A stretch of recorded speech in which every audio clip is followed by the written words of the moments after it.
Masechet Shkalim, résumé du Daf Yud. On commence Bezrat Hashem le 4e pérec de Masechet Shkalim. Ici, la Mishnah vient traiter qu'est-ce qu'on faisait avec l'argent de la Troumat à l'Ishka. Alors, on rappelle, la Lishka, en réalité, c'était une pièce dans le trésor du Beth Amikdash, qui servait là, en fait, à recevoir toutes les pièces de Machatit HaShekel qui arrivaient au Beth Amikdash. On faisait un premier prélèvement de ce trésor-là qui arrivait. Ce prélèvement s'appelait la Troumat à l'Ishka. Cette Troumat à l'Ishka, elle servait à quoi? On achetait avec les korbanot tibour, tous les korbanot communautaires réguliers, comme les tumidin, korban tamid, korban moussaf, ou bien les korbanot non réguliers, comme le korban à Omer, Shte Alechem, qui venait une fois par an, Lechem Apanim, les 12 pains qui venaient toutes les semaines, et tous les autres korbanot tibour. La Mishnah continue et dit que les gardiens, pendant la Shemitah, les gens qui gardaient pendant la Shemitah, le blé qui poussait tout seul, ou l'orge qui poussait tout seul, qui servirait ensuite pour le korban à Omer ou le korban Shte Alechem, eux aussi étaient payés de la Troumat à l'Ishka. Rabbi aussi dit, c'est pas la peine de les payer, celui qui voulait, il pouvait le faire même gratuitement. Donc en réalité, il est clair qu'on peut payer, la question est, est-ce qu'on peut le faire gratuitement ou pas, sachant que c'est un korban tibour et que, quand on le fait gratuitement, peut-être que ce sera pas offert de tout cœur et que ça deviendra donc un korban yachid. Donc on a ici une marloquette, est-ce qu'on craint ce problème ou pas? La Gemara dit que la Gemara ramène l'histoire du korban haïtim qui était offert par des gens, par des familles, lorsqu'ils sont revenus de l'exil du temps de Ezra Sofer pour le deuxième Beth Amikdash. Il manquait des bois au Beth Amikdash et voilà que venaient des familles de temps en temps et offraient des bois pour les korbanot. La Gemara ramène une discussion entre les Amoraïm. Est-ce que on peut accepter ces bois pour un korban tibour selon tout le monde, ou bien uniquement selon celui qui pense que on pouvait garder gratuitement le blé et l'orge du korban Omer et lechem apanim? C'est-à-dire comme ça. Dans la Mishnah, on a vu une marloquette. Est-ce qu'on pouvait garder gratuitement le blé et l'orge du korban Omer et lechem apanim? Selon Rabbi aussi, c'est faisable, c'est possible de le faire gratuitement. Selon les Chachamim, non. Comment ça se fait qu'on a une Mishnah qui dit on pouvait amener des korban haïtim, on pouvait amener des bois au misbeach pour des korbanot tibour? Est-ce que ça ne va que comme Rabbi aussi qui dit que ça peut être gardé, on peut surveiller le Omer et le Shte Alechem même gratuitement? Il y en a qui disent oui, effectivement, ça va que comme Rabbi aussi.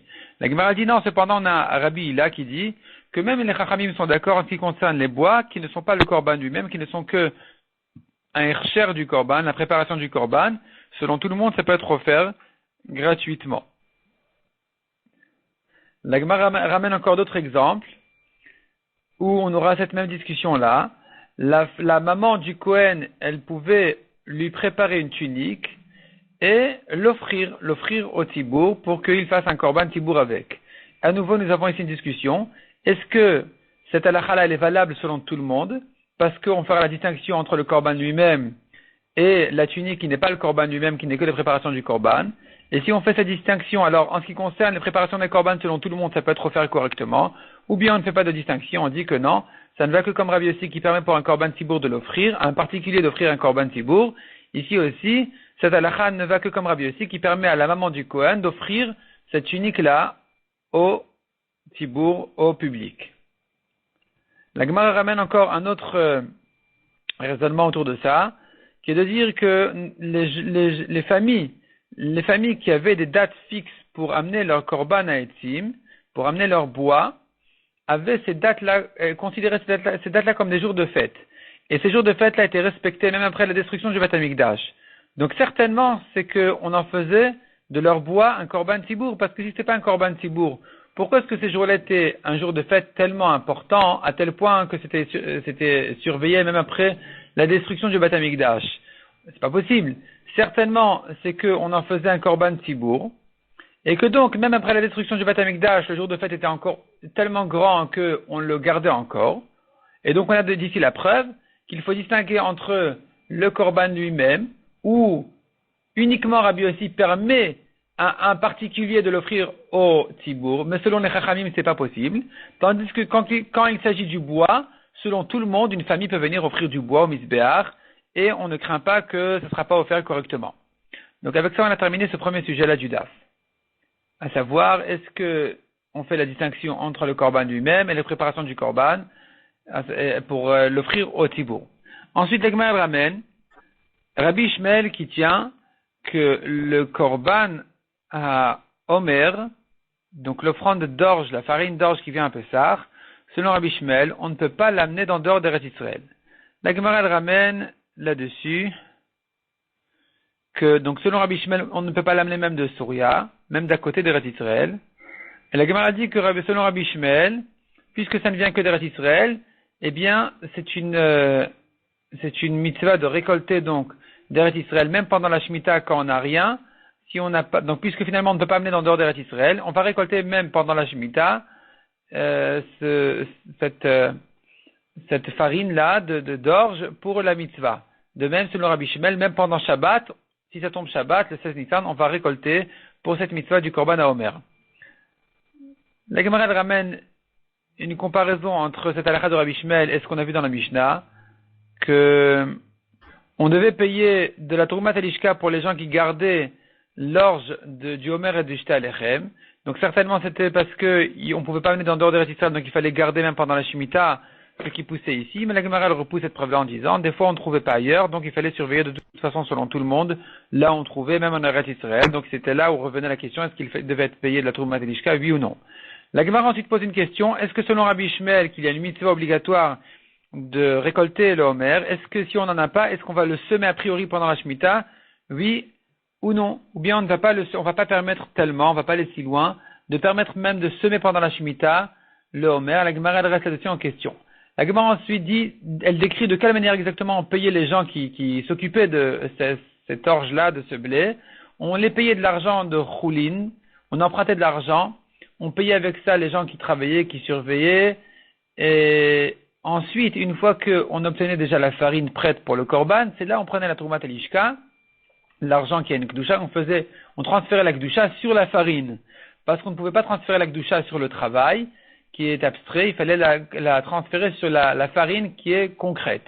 De même, les gens qui travaillent pour les pierres de construction du Beth Amikdash, ils étaient payés avec de l'argent de Choulin, et ensuite, une fois que la pierre était prête et posée déjà sur la muraille, c'est là on faisait le transfert de Kedusha là-dessus.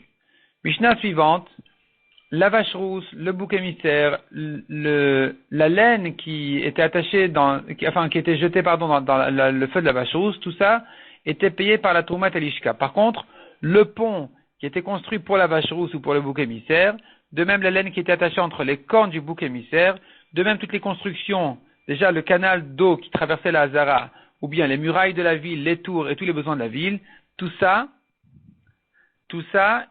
était payé par les restes de la lishka, pas par la troumat à lishka, le prélèvement, mais ce qui restait après le prélèvement. Selon Abba Shaul, ce sont les Kohanim qui construisaient de leur propre argent les ponts de la vache rousse. La Mishnah ensuite ramène une discussion entre les Tanaïm. Qu'est-ce qu'on faisait des restes? Donc déjà, les shiara et lishka, on a dit, ça servait à construire toutes ces choses-là. Et s'il restait encore de l'argent, qu'est-ce qu'on en faisait? Selon Rabbi Ishmael, on faisait avec ça du commerce. Et selon Rabbi Akiva et Rabbi Hanania, non, on ne faisait pas avec ça du commerce. On ne fait pas du commerce avec l'argent de Ekdesh ni de pauvres parce qu'on risque de leur faire perdre de l'argent. Et donc ici, la Gemara dit qu'est-ce qu'on faisait des restes. Donc du reste de la trouma elle-même, c'est-à-dire le prélèvement, on en faisait des korbanot. S'il restait de cet argent-là encore de l'argent en fin d'année, on plaquait en or le Kodesh HaKodashim. Ou bien, la Gemara ramène encore d'autres opinions. Qu'est-ce qu'on faisait de cet argent-là? Peut-être des clés charrettes. Selon Rabbi Ishmael, des clés charrettes, des récipients de service au Beth Amikdash. Selon Rabbi Akiva, on achetait avec cet argent-là des korbanot pendant les moments creux où le misbeach était vide. Et selon Rabbi Hanania, Sgan Kohanim, on en faisait des clés charrettes. Il y a encore autre chose qui s'appelle motar nesachim, les restes des nesachim, qui servaient aussi soit au Ketz HaMizbeach, donc au korbanot au moment de creux du misbeach, soit pour les clés charrettes selon les avis de Chachamim. La Gemara elle ramène, en ce qui concerne la laine qui servait, on a dit la laine qui servait donc pour le bouc émissaire, elle devait avoir un certain poids parce que c'était partagé en deux, une partie entre ses cornes, une partie sur le rocher quand on le jetait des rochers. La laine qui servait pour la purification du lépreux, du Metzora, avait un poids plus petit que celle-là.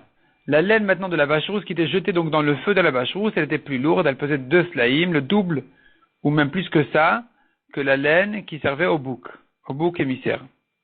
La Gemara ensuite dit qu'il y avait d'autres personnes qui étaient payées aussi, qui prenaient leur salaire de la Troumat Elishka, qui étaient ceux qui enseignaient la Lachot aux Kohanim, ceux qui vérifiaient les korbanot qu'il n'est pas de défaut, ceux qui vérifiaient les Sfarim à partir du Sefer Torah de la Hazara, donc les Sefer Torah, qu'il n'y ait pas d'erreur, et de même les juges qui se libéraient de tout travail pour juger le peuple, de même les femmes qui tissaient, qui préparaient les rideaux du Beth Amikdash, elles étaient aussi payées de la Troumat Elishka selon un avis, selon un deuxième, elles étaient payées par contre de la Troumat Bedek Habayit. Donc Bedek Habayit était en fait le fond de la construction, des constructions, et là c'est justement la maroquette à savoir est-ce que les rideaux sont considérés comme un korban ou bien comme une construction. La Gemara dit encore, tous les korbanot tibour venaient de la Troumat Elishka.